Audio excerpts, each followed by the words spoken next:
যার আলোচনার মধ্যে মানহাজ এবং আকীদার আলোচনা থাকবে না, দয়া করে এই সমস্ত আলেমের আলোচনা শুনবেন না। ও যদি আহলে হাদিসও হয়, মানহাজগত জ্ঞান না থাকার কারণে ভুরি ভুরি ভুল করছে, যে ভুলগুলো মানে সালাফদের নীতি বিরোধী। তুমি কি গান বললে যেন, কত দেখি, যদি কোরআন হাদিস না মানি জীবনে। এই ছেলে ভালো করে বলো তো এটা কোন গানের সুর? যে বলতে পারবে তাকে পুরস্কার দেব। নিঃসন্দেহে এটা গানের সুর না? তোমাদের জানা আছে তাহলে? তোমাদের প্রতিভা কেমন দেখি, কোন গান এটা?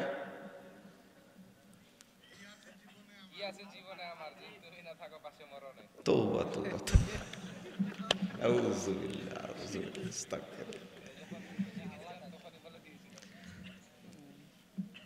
আমি একদিন ট্রেনে যাচ্ছিলাম, বুঝছেন, তো একজন আমার পাশে বসে গল্প করছি, কিন্তু এই যে ট্রেনে কি মিউজিক দেয় না, মিউজিক মাঝে মাঝে বাজে, তো দেখছি এই গান। আমি প্রথম মনে করেছি কি ব্যাপার, ইসলামী সঙ্গীত তো বাজানোর কথা না, বুঝছেন কথা, সুর এইটা কিন্তু কথা আলাদা। একটু পরে বুঝতে পারছি, আমি তো কোনোদিন এই গানটা শুনিনি। তো ওই লোকটাকে জিজ্ঞেস করছে, ভাই এটা কি গান না গজল? তো গজল কি করে হয়, এটা তো গান। মানে আমার তো এই গান শোনা অভ্যস্ত, আমি এই যে জাগরণী সঙ্গীতটা শুনে আমি অভ্যস্ত, আমার কান ওইটা আসছে, ওইটাই মনে করছে। তখন বলছে কি ব্যাপার, এটা কি গান গাচ্ছে না ইসলামী সঙ্গীত? বলছে আপনি এটা কি ইসলামী সঙ্গীত বলছেন কেন? ওনার কাছেও ধরা খাইছি, নিজেও খাইছি ধরা, ওনার কাছেও খাইছি ধরা, বুঝছেন। আপনাদের একটা মূলনীতি বলে দিই, এই গানটার ফাউন্ডেশন বা ভিত্তি কি হলো তাহলে? এটা কি হারাম না? হারাম না? কথা যতই সুন্দর হোক, কিন্তু এর ভিত্তি তৈরি হয়েছে কিসের উপরে? হারাম গানের উপরে, তাই না? এটা বলা যাবে না। এটা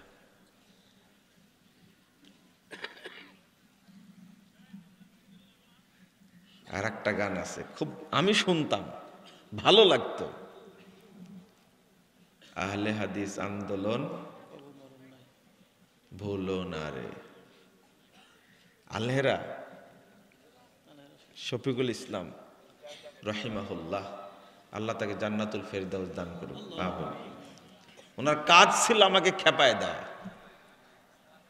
আমার বক্তব্যের আগে উনি একটা জ্বালাময়ী গান বলবেই, এই গানটাও বলতো মাঝে মাঝে। কিন্তু এই গান যে ভালোবাসা কোনোদিন ভুলো না, এর উপরে এটা জানা ছিল না আমার। আমি জানতে পেরেছি অনেক দিন পরে। ওই ছেলেটার উদ্দেশ্যে কথাগুলো বলছি, যদি কোনো গান এই হারাম সঙ্গীতের উপরে তৈরি হয়, এই গান গাওয়া যাবে না, এটা হারাম, এটা মনে রাখেন। চলেন আমরা এখন আলোচনা যাই। আপনাকে রাগ করলেন? রাগ করেন না, আমার কথাটা বুঝতে আপনাদের সময় লাগবে, এটাও বুঝি। অন্তত যেটা বললাম এটা বুঝতে আপনাদের 5 বছর লাগবে। কয় বছর? 5 বছর লাগবে। তারপরে মনে নিবেন আপনারা যে মুজাফফর কথাটা বলেছিল, এখন বুঝতে পারছি। এখন কানে নিলেন, কিন্তু খুব অনিচ্ছায় অনীহায়, এর কণ্ঠটা কিন্তু আগে থেকে ভালো, কিন্তু আজকে বক্তব্য শুনে মনে করছি যে এটা ঝাঁঝালো কণ্ঠ। আব্দুর রহমানকে কিন্তু বহু আগে থেকে আমি চিনি, এটা খুব ভালো বক্তব্য দিলেন। আপনি বলেন কি আরেকটা গান করলে, গ্রাস করে সেরে আজি গ্রাস, বলেন এটা খুব সুন্দর, কোনো সমস্যা নাই, কিন্তু গানের সুরে যেন না হয়। কথা বুঝতে পারলেন? রাগ করেন না, রাগ করেন না, পরে বুঝবেন ইনশাআল্লাহ, একসময় বুঝবেন। আল্লাহ রাসূল সাল্লাল্লাহু আলাইহি ওয়াসাল্লাম বলছেন, মা জালাসা কওমুন ইয়াযকুরুনাল্লাহ, কিছু মানুষ যখন এক জায়গায় বসে দিন শিখার জন্য, ইলম অর্জনের জন্য, ইল্লা নাদাহুম মুনাদিম মিনাস সামা, তখন আল্লাহ তাদেরকে আরশ থেকে ডাক দেন। কোথায় থেকে? আরশ থেকে ডাক দিয়ে বলেন, যখন মাজলিস শেষ হয়ে যাবে তখন আল্লাহ বলবেন, তার ঘোষণা, কুমু মাগফুরাল লাকুম, তোমরা এখন চলে যাও, তোমাদের সবাইকে ক্ষমা করে দেওয়া হয়েছে। বলেন তো ক্ষমা করার মালিক কে? আর কেউ পারে? আর কেউ পারবে না। এরপরে আল্লাহ বলেন, ওয়াবুদ্দিলাত সাইয়্যাতুকুম হাসানাত, শোনো, তোমাদের যত পাপ ছিল সমস্ত পাপকে নেকি দ্বারা পরিবর্তন করে দেওয়া হয়েছে। কত ফজিলত দেখছেন আপনি। সহিহ মুসলিমে আসছে 2689 নম্বর হাদিস, ফেরেশতাদেরকে আল্লাহ সাক্ষী রেখে বলেন, উশহিদুকুম আন্নী কদ গফারতু লাহুম, তোমাদেরকে সাক্ষী রেখে ঘোষণা করছি, যারা মাজলিসে অংশগ্রহণ করেছে আমি তাদের সবাইকেই মাফ করে দিলাম। ওয়া আতাইতুহুম মা সালু, এবং এই মাজলিসে এসে তারা আমার কাছে যা চেয়েছে আমি তাই দান করলাম। এখানে এসে দোয়া করলে আল্লাহ দোয়া কবুল করেন, এই হাদিস তার প্রমাণ। আপনি চাননি, চাইতে হয়। আমি কিন্তু বলেছি, যারা এটার আয়োজন করেছে এবং আমরা যারা অংশগ্রহণ করেছি, আল্লাহ তুমি আমাদের সকলকে জান্নাতুল ফেরদাউসের মেহমান হিসাবে কবুল করে নাও। কিন্তু আপনি কিছু বলেন, এই আল্লাহুম্মা আমিন কে বলল? এখানে বলেছে মনে হয়। সূরা ফাতিহা এত সুন্দর দোয়া একটা, এইটা পড়ার পরে কি বলেন? আল্লাহুম্মা আমিন। তো ওখানে পড়ার পরে আমিন বললে পেট ভরে, তো এটা আবার আল্লাহুম্মা যোগ করলেন কেন? বুঝেন না মনে কথা। কি বলবেন এখন থেকে? আমিন। শুধু কি বলবেন? আমিন। খুব সাবধান, জানেন না কি জন্য আল্লাহুম্মা বসানো হয়েছে, এটা কোরআন হাদিসের ভাষা না। এক, দুই নম্বর হলো আমিনটাকে বিতর্কিত করার জন্য একজন বেদাতি বিদ্বান এটা লাগাইছে। বেদাতিও বললাম আর বিদ্বানও বললাম, তাই না? বুঝলেন? একজন ব্যক্তি যত বড় শিক্ষিত হোক, তার যদি মানহাজের জ্ঞান না থাকে তাকে আলেমগণ আলেম বলে। খুব সাবধান, ভাষাটা আবার শোনেন। মনে করেন মুজাফফর বিন মুহসিন, অনেক ডিগ্রি, বাংলাদেশের শ্রেষ্ঠ মানুষ, এত শিক্ষিত ব্যক্তি নাই, কিন্তু মানহাজ জানে না। কি জানে না? ওকে আলেম বলা যাবে না। শেখ আলবানী রাহিমাহুল্লাহ বিশ্বের 3 জন মানুষের নাম বলেছেন, যাদের নাম আপনারা সবাই জানেন, আমি বলবো না, আপনারা জানেন, সবাই জানেন নাম। তাকে জিজ্ঞেস করা হয়েছে তাদের কত বড় আলেম, তখন তিনি উত্তর দিচ্ছেন, তারা অনেক শিক্ষিত কিন্তু তারা কেউ আলেম না। হইল এবার? হইল এবার? তারা কেউ আলেম না, অনেক শিক্ষিত তারা, কিন্তু কি না? আলেম না। ওই তো বেদাতি বিদ্যান বললাম তো, অনেক অনেক লেখালেখি আছে, অনেক পাণ্ডিত্যপূর্ণ, নামটা বললাম না, কিন্তু আমিনের সাথে তিনি যোগ করেছেন কি? আল্লাহ। কথা বুঝতে পারলেন? আমরা কি বলবো? আমিন। আমি চেয়েছি জান্নাত, চেয়েছি তাও জান্নাতুল ফেরদাউস চেয়েছি। আল্লাহ তুমি আমাদের জন্য কবুল করো, আমিন। তো আপনারও চাওয়ার দরকার ছিল। আপনি বলবেন আল্লাহ তুমি আমাকে জান্নাতের জন্য কবুল করে নাও। বলেন আমিন, বলেন।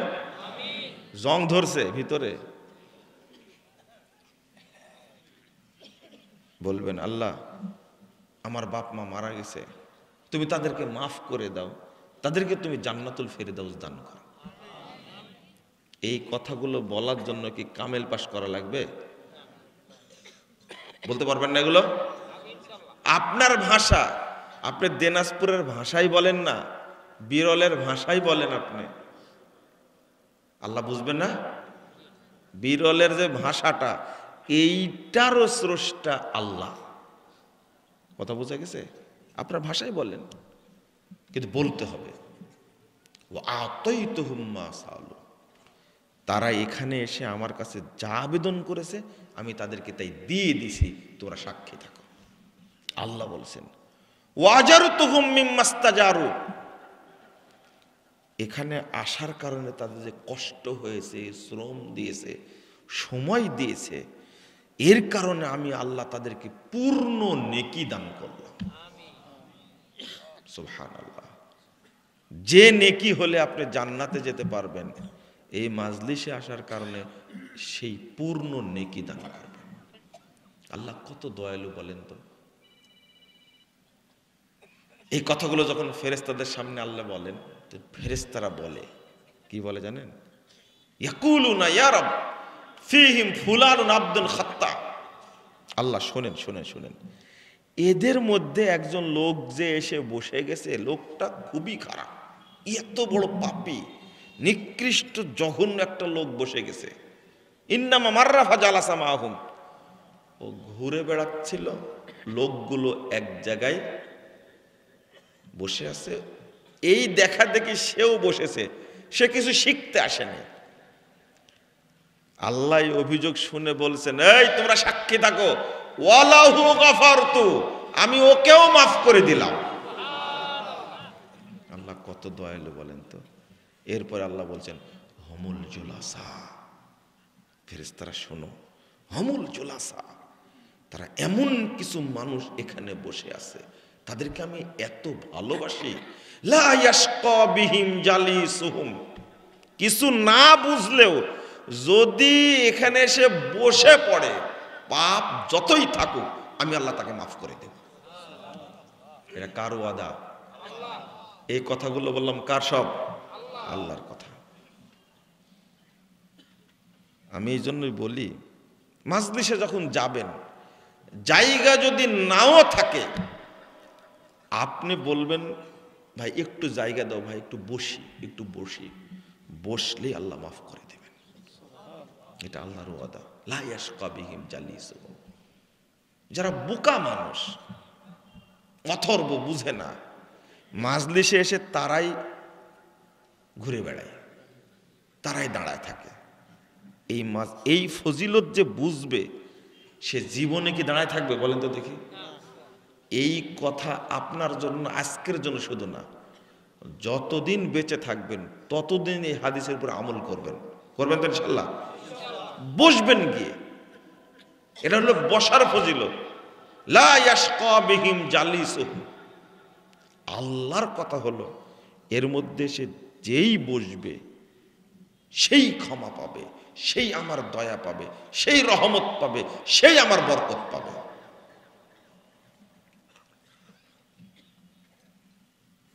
দেখেন, এবার একটু অন্যভাবে বুঝেন তো হাদিসটা, একটু অন্যভাবে বুঝেন। এই কথাগুলো সব কার? আল্লাহর। এবার রাসূলের কথা বলি। রাসূল সাল্লাল্লাহু আলাইহি ওয়াসাল্লাম বলছেন, যে ব্যক্তি ব্যক্তি রমাজানের সিয়াম পালন করবে, তারাবি পড়বে, কদর রাত্রি জাগবে, ফলাফল কি? গফির লাহু মা তাকাদ্দাম মিন যামবি, তার পূর্বের সমস্ত পাপকে ক্ষমা করে দেওয়া হবে। এই কথাটা কার? রাসূলের কথা। পাপ ক্ষমা হলো, পাপকে নেকি হলো? হ্যাঁ, নেকি হয়নি। আপনি হজে যান, উমরায় যান, রাসূল সাল্লাল্লাহু আলাইহি ওয়াসাল্লাম বলছেন হজ করলে, উমরা করলে সব পাপ ক্ষমা করে দেওয়া হয়, কিন্তু পাপ নেকি হয় না। বুঝছেন? এর মনে হাদিস আছে, শুনেছেন যে হজ করলে সমস্ত পাপ নেকি হয়ে যাবে? শুনছেন আপনারা? না। সালাত আদায় করলে সব পাপ ক্ষমা হয়ে যায়, কিন্তু সব পাপকে নেকি হয়? বলেন তো দেখি, হয় কিনা? দলিল নাই।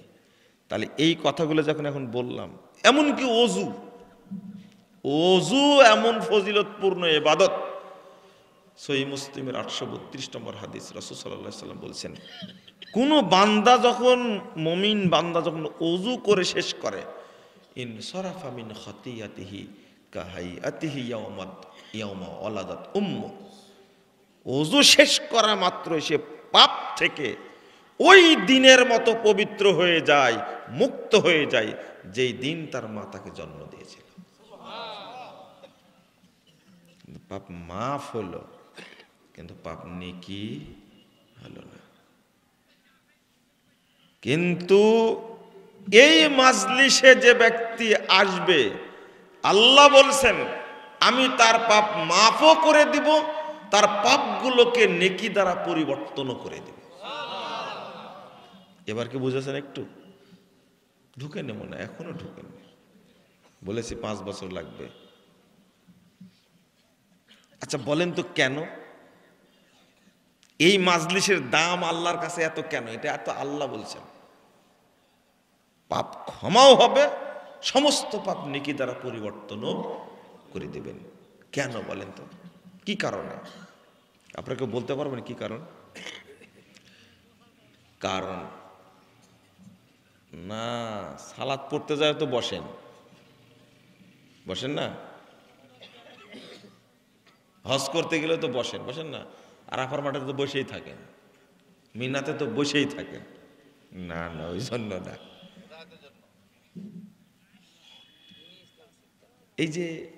এই যে আপনারা বলতে আছেন একটার পর একটা, তাই না?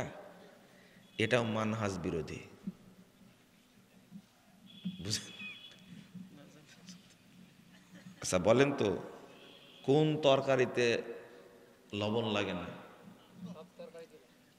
হ্যাঁ, আমি প্রশ্ন করলাম কোন তরকারিতে লাগে না, তো বলতে সব তরকারিতে লাগে। উত্তর হলো? হ্যাঁ, বুঝেন নেব না কথাটা। কোন তরকারিতে লাগে না? হ্যাঁ, শুটকি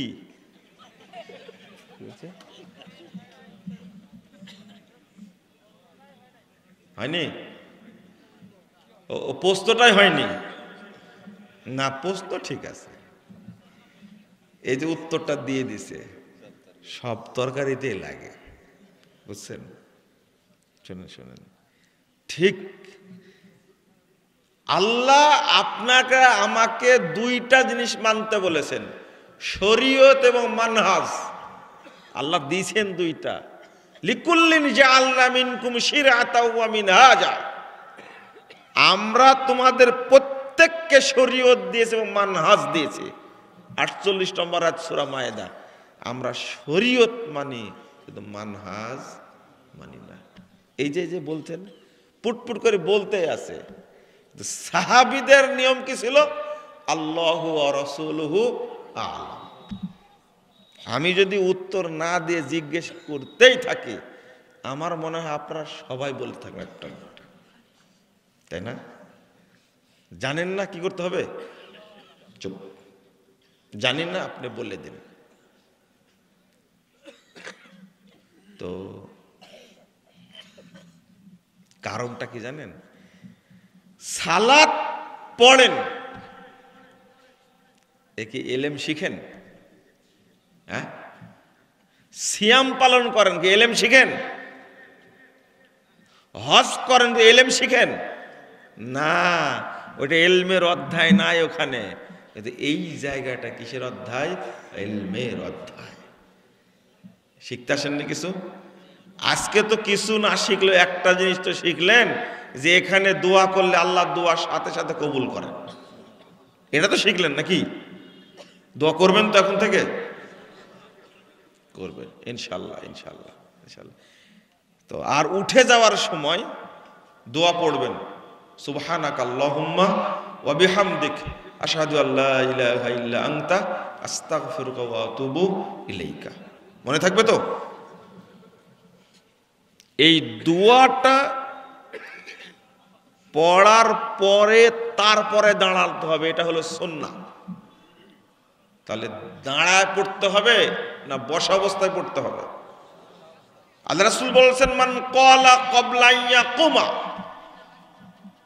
দাঁড়ানোর আগেই যে ব্যক্তি এই দোয়াটা পড়বে, এখানে যত নেকি হয়েছে, যত সওয়াব হয়েছে, যত ফজিলত পেয়েছে, যত নেকি হয়েছে, সব আল্লাহ খোদাই করে মসৃণ ফলকে লিখবেন এবং কিয়ামত পর্যন্ত এই নেকিগুলো সংরক্ষণ করবে। এত ফজিলতপূর্ণ এটা। চলেন আমরা 2-3টা বিষয় আলোচনা করব, শুনবেন তো? শোনার মানসিকতা যদি বুঝতে না পারি তাহলে ছেড়ে দেব, ঠিক আছে? আমি যদি বুঝতে পারে আপনাদের মন, তাহলে এখানে আলোচনা করে কোনো লাভ নেই, ছেড়ে দেব। এই প্রোগ্রামটা নেওয়ার জন্য কি যে গজব ফেলেছেন আমার উপরে আপনারা, জিজ্ঞেস করেন। এই আব্দুর রহমান বসে আছে, দিতেই হবে, আসতেই হবে, অথচ আপনাদের আগ্রহটা থাকার দরকার ছিল আরো বেশি, তাই না? কি জবাব দিবেন কিয়ামতের মাঠে যদি আল্লাহ জিজ্ঞেস করেন? উচিত ছিল তোমার আলেমের কাছে গিয়ে এলেম নেওয়া, কিন্তু আলেমদেরকে ডেকে নিয়ে আসছে ছেলেরা, তুমি শুনোনি কেন? ইলম নিতে আসনি কেন? জবাব কি? আল্লাহ খুব ব্যস্ত ছিলাম, তাই না? আর এইটা বললেই আল্লাহ কি করে দিবেন? পার করে দিবেন, জান্নাত দিয়ে দিবেন, তাই না? আল্লাহ ব্যবসায়িক একটা মিটিং ছিল, আমি আসতে পারিনি, বলতে পারবেন? অন্তত এই প্রোগ্রামটা ফাইনাল হয়েছে 15 থেকে 20 দিন আগে, আপনি জানতে পেরেছেন। আপনার উচিত ছিল যে আমি এটাতে অংশগ্রহণ করবই, আমার দুনিয়াবি ব্যস্ততা সারা বছর করেছি, এলেম নিয়ে আলোচনা হবে, এটা আমি শুনবো আজকে। আপনার প্রতিজ্ঞা থাকার দরকার ছিল। আল্লাহ কি বলছেন? ফাম্মা মান তাগা ওয়া আসারাল হায়াতাদ দুনিয়া ফাইন্নাল জাহিমা হিয়াল মাওয়া, যে সীমা লঙ্ঘন করবে এবং দুনিয়াবি জীবনকে প্রাধান্য দিবে, তার থাকার জায়গা হবে জাহান্নামে, যেই জাহান্নামের নাম হলো জাহিম। ওয়া আম্মা মান খাফা মাকাম রাব্বিহ ওয়া নাহান নাফসা আনিল হাওয়া, আর যে ব্যক্তি আল্লাহর সামনে দণ্ডায়মান হওয়াকে, আল্লাহর সামনে উপস্থিত হওয়াকে, দাঁড়ানোকে যে ব্যক্তি ভয় করে, ওয়া নাহান নাফসা আনিল হাওয়া, দুনিয়াবি লোভ লালসা থেকে নিজেকে বিরত রাখে, ফাইন্নাল জান্নাতা হিয়াল মাওয়া, তার থাকার জায়গা হবে জান্নাতে। না না, আপনারা শুধু প্রাধান্য দিচ্ছেন দুনিয়াকে। একটা দিনের জন্য, তাও আপনার কাছে সময় চেয়েছি মাগরিব থেকে এশা থেকে 2 থেকে 3 ঘন্টা 4 ঘন্টা, আপনি সারা বছরের টাইমটা বের করতে পারেননি। যদি আল্লাহ জিজ্ঞেস করে কি হয়ে যাবেন? সফল হবেন না ধ্বংস হবেন? ধ্বংস, ধ্বংস। অন্তত এই আয়াতটা মনে রাখবেন, যে ব্যক্তি দুনিয়াকে প্রাধান্য দেবে সে জাহান্নামে থাকবে, যে ব্যক্তি পরকালকে প্রাধান্য দেবে সে কোথায় থাকবে? জান্নাতে থাকবে। বলেন কত বছর বয়স থেকে সিয়াম রাখতে হয় বলেন? 7 থেকে 10-এর মধ্যে। আর কিছু বলবেন? না না, এই সিয়াম তো নতুন রাখছেন না, তাই না? নতুন রাখছেন কি? সিয়ামটা কি আজকে নাজিল হয়েছে? না, সিয়াম তো রাখেনি। বলেন তো কখন থেকে সিয়াম রাখতে হয়? কোন টাইম থেকে? কত বছর বয়স থেকে? মানে এটা জানেনই না নাকি? 7 থেকে 10, তাই না? আচ্ছা, নামাজ ফরজ হয় কত বছর থেকে? 7। এটা তো খুব ভালো করে জানেন। সিয়ামটা জানেন না কেন? 7 বছর থেকে পড়ার জন্য নির্দেশ দিতে হবে, 10 বছর হলে পিটাতে হবে, তাই না? তখন আর আদর করার দরকার নাই, তখন মার। তখন কি? মার। এটা ইসলাম বলেছে, এটা হাদিস বলেছে যে মানুষকে আল্লাহ তৈরি করেছেন, আল্লাহ স্রষ্টা, তিনি বলছেন 10 হলে মার। কি? মারি দিতে হবে আপনাকে। ওকে, কথা বুঝতে পারলেন? অত সাধু হওয়ার দরকার নাই। আগের ছেলে মেয়ে মেরেই বাপ মা মানুষ করেছে। আগে কখনো বৃদ্ধাশ্রম ছিল না, আর এখন না মেরে আদর করে বড় করছে। মাস্টার্স অনার্স পাশ করে হচ্ছে বাদর হচ্ছে। এই বাদরগুলো বাপ মাকে বৃদ্ধাশ্রমে রাখছে। আগে বৃদ্ধাশ্রমের প্রয়োজন হয়নি, এখন হচ্ছে না? এখন কেন হচ্ছে? তৈরি করেছেন কি? বান্দর। বাদর তো বুঝবেন না, তাই না? শুদ্ধ ভাষা বাদর তো এটা বুঝবেন না, বান্দর বললে বুঝবেন, তাই না? বান্দর বললে বুঝবেন। তৈরি করেছে বান্দর। যে কথাটা বলছিলাম, 10 বছর বয়স থেকে কি রাখতে হবে? ওখানে কথা বলছে কারা? ওখানে দাঁড়া থাকা যাবে না, দয়া করে বসবেন, না হলে চলে যাবেন। আমি কাউকে বাধ্য করব না। আমি আল্লাহর কথাগুলো এখানে অনুবাদ করেছি, এখানে বসে থাকার কারো সুযোগ নেই। কথা বোঝা গেছে? আপনি এখানে বসবেন, দাঁড়িয়ে থাকার কোনো সুযোগ নাই। আপনি এখানে দাঁড়া থাকবেন। কি বলছিলাম যেন? কয় বছর? 10 বছর। কেউ বলেছেন 12 বছর। 10 বছরটাই হলো কি একটা মাপের টাইম। কারণ সালা তো কয় বছরে? 10 বছরে কি হয়? একবারে ফিক্সড আবশ্যক পড়তে হয়। 10 বছরটাই কি ভালো কথা। 10 বছর আগে কি করবেন? কি করবেন? এই বাচ্চাকে সিয়াম রাখার জন্য তৈরি করতে হবে। কি করতে হবে? তৈরি করতে হবে। গোলাম বলা হয়নি, সিবিয়ান বলা হয়েছে। সাহাবীরা বলছেন, 1960 নম্বর হাদিস সহিহ বুখারী, নুসাব্বিমু সিবিয়ানানা ওয়া নাজআলু লাহুমুল লুবা ফিল ইন। বলছেন